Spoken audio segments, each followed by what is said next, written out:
The burning sensation spread across my back as the hot coffee seeped through my silk blouse. The gasps echoed around the elegant table at our usual Sunday brunch at LeBlanc.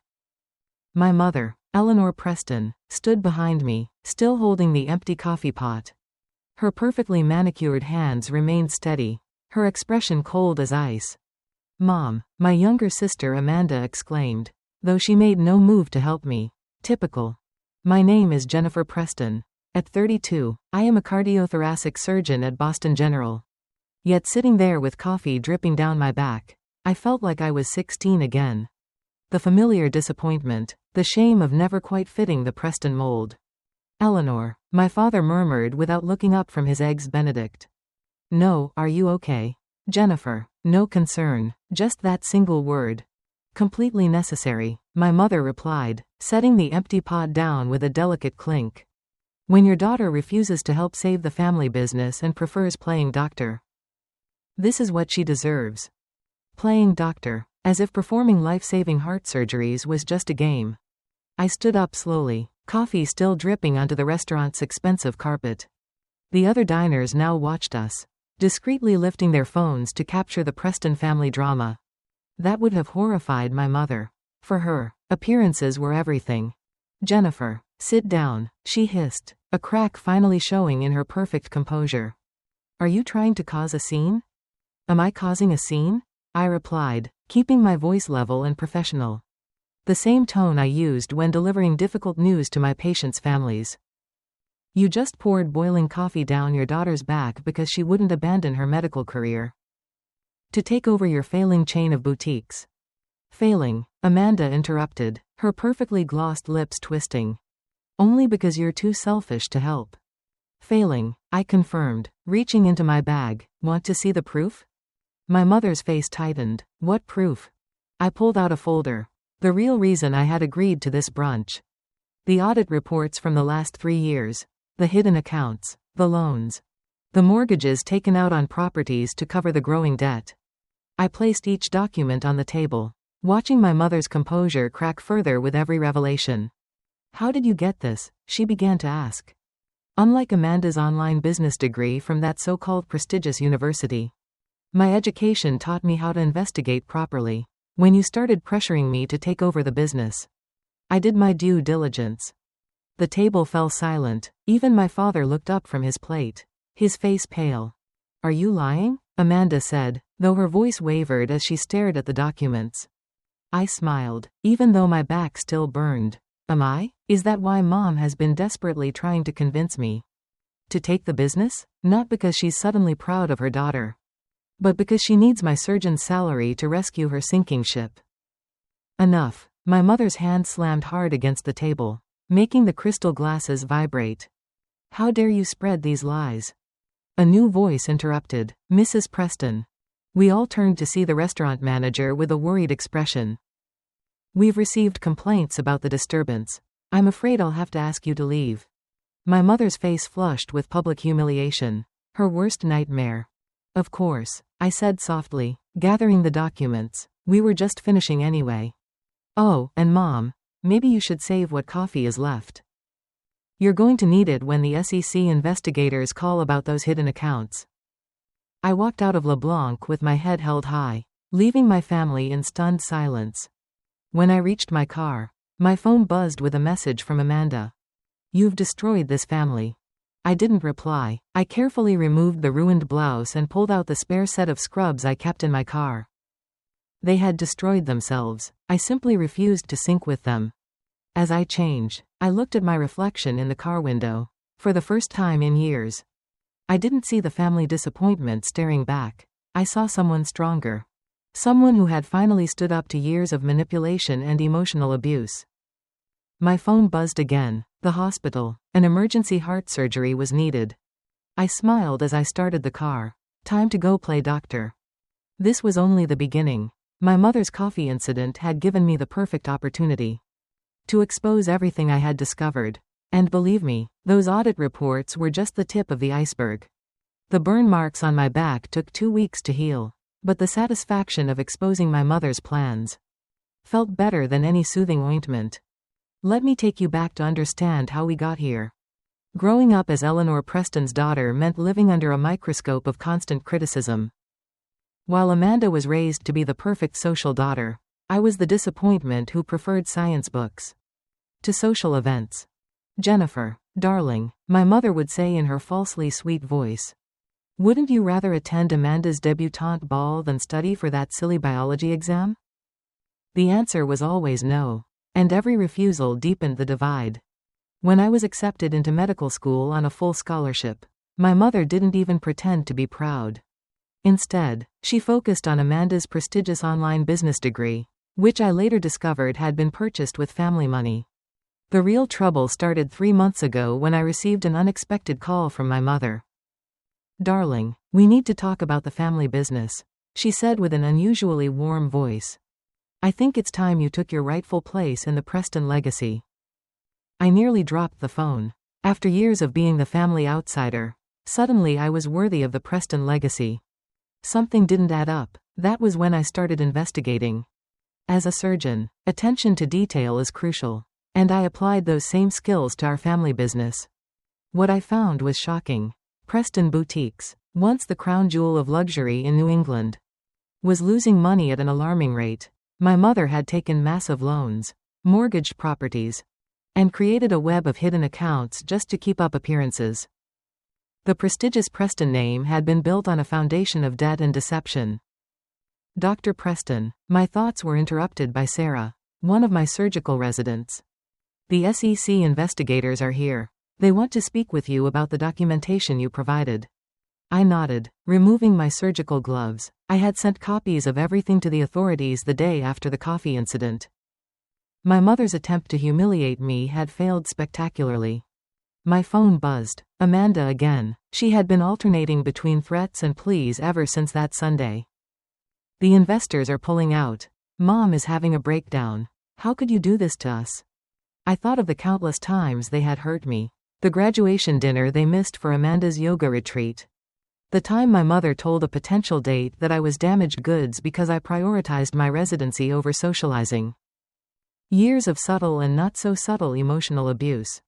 But what truly sealed their fate was what I discovered last week. Hidden in those financial records was evidence that my mother had been diverting money from my grandmother's trust fund. Money meant for her medical care. Grandma Rose had been moved to a cheaper facility last year. "She won't even notice the difference," my mother had said dismissively.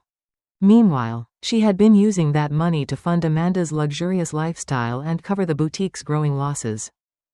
It was then I realized this was no longer just about me. This was about justice. "Dr. Preston," Sarah appeared again. "Your sister is here. She's making quite a scene in the lobby." Of course she was. Taking a deep breath, I headed to the hospital lobby. Amanda was there, dressed in designer clothes that probably cost more than a nurse's monthly salary, with mascara running down her face. "How dare you come to my workplace?" I said quietly, leading her to a private corner. "How dare I? How dare you? The board is suspending Mom while the investigation proceeds. We're going to lose everything." "No, Amanda, you're going to lose everything you stole. There's a difference." I laughed bitterly. Was Mom thinking about family when she threw coffee at me? Were you thinking about family when you helped empty Grandma's trust fund? Amanda's face paled. "You know about that." "I know everything. The fake invoices, the hidden accounts, the diverted funds. Did you really think I wouldn't find out? I'm the disappointment who got into medical school. Remember? We can fix this," she begged, grabbing my arm. "Just tell the investigators you made a mistake. We'll give you a share of the business." Gently but firmly, I removed her hand. "There won't be any business left to share, Amanda. The SEC doesn't look kindly on years of financial fraud." "Then you'll have nothing either. No family, no inheritance." "I have my career," I interrupted, "my skills, my integrity. What do you have besides Mom's stolen money?" The look on her face told me she had never considered that question before. For a moment, I almost felt sorry for her. Almost. "Security will escort you out," I said, turning away. "Oh, and Amanda, don't come back here. Unlike Mom, I won't settle for just coffee." As I watched security escort my sister away, I felt no satisfaction or joy, only a quiet certainty that I had done the right thing. The Preston legacy of lies was about to collapse. And I had a front row seat to the show. My pager sounded. Another emergency surgery. Saving real lives. Let my mother and sister deal with the consequences of their actions. I had more important things to do. 1 year later, I stood at the prestigious Boston Medical Conference, preparing to deliver my keynote speech on innovative cardiothoracic surgery techniques. The irony was not lost on me. Exactly 1 year after my mother tried to humiliate me with hot coffee, I was being honored as one of the youngest leading cardiothoracic surgeons in the country. The headlines about my family had finally faded. Preston Boutique's empire collapses amid fraud charges. Eleanor Preston faces criminal investigation. Mother and daughter accused of misappropriating trust fund. My mother and Amanda had pleaded guilty to reduced charges, avoiding prison but facing heavy fines and community service. The real justice came when Grandma Rose was moved back to a premium care facility. Her restored trust fund ensured she would receive the best care possible for the rest of her life. Dr. Preston, my assistant, touched my arm. They're ready for you. I walked onto the stage in front of hundreds of healthcare professionals. In the front row, I saw Sarah, now my chief resident, smiling proudly. Beside her was my father, looking older and somehow smaller, in his now outdated suit. He had approached me 3 months earlier, after my mother and Amanda's sentencing. We met in a small cafe. Neutral territory. The irony of the coffee was not lost on either of us. I failed you, he said simply, his hands trembling around his cup. I failed you every time I stayed silent. Every time I looked the other way. I don't expect forgiveness, but I needed you to know. Now I knew. It wasn't a perfect apology, but it was a beginning. Since then, we had been having monthly dinners, slowly rebuilding something that resembled a relationship. Esteemed colleagues, I began my speech. Today I want to talk about courage. Not just the courage it takes to open someone's heart and hold their life in your hands, but the courage to stand up for what is right, even when it costs you everything you thought you needed. The audience listened attentively as I shared my innovative surgical techniques. But I knew the subtext of my words reached deeper. Sometimes the most important cuts we make are not in the operating room. They are the ones that separate us from toxic relationships and harmful patterns. After the standing ovation, as I gathered my materials, my phone buzzed with a message from Amanda. I saw you on the live stream of the medical conference. Mom would hate how successful you've become. I'm proud of you and I'm sorry. I looked at the message for a long moment. Amanda was serving her community service at a homeless shelter. And rumors said she had actually discovered a talent for helping others when she wasn't focused on appearances and status. Good speech, Dr. Preston, Sarah said, approaching with my father. Though you didn't mention the time you performed an emergency surgery right after someone threw coffee on you. My father winced, but I laughed. Some stories are better left for the memoirs. Speaking of coffee, my father said hesitantly, would you like to grab one? I mean, to drink, not to. He trailed off, embarrassed. I'd love that, I replied, gathering my things, but Dad, my treat. As we left the conference center, I saw a reflection in the glass doors, a successful surgeon and her reconciled father. Both learning to build something new from the ashes of what had been lost. My phone buzzed again. The hospital. One of my patients needed emergency care. Go, my father said with understanding in his eyes. Save lives. That was always who you were meant to be. I'm sorry it took me so long to see it. I hugged him quickly before heading to my car. The burn scars on my back had almost faded. But I kept them as a reminder. Not of the pain or humiliation, but of the moment I finally stood up and chose myself. Eleanor Preston had tried to break me that Sunday morning, thinking she could force me back into the box she had created. Instead, she had given me the push I needed to break free completely. As I drove to the hospital, I smiled at the paper coffee cup in my holder. Today, coffee didn't remind me of that horrible brunch. It reminded me of early morning rounds, late-night surgeries, lives saved, and boundaries respected. Sometimes the worst moments in our lives become our greatest catalysts for change. My mother had called me worthless and tried to break me. Instead, she helped me realize my true worth.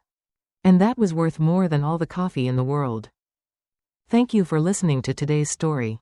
Don't forget to like, share, and subscribe to support the channel. See you in the next story.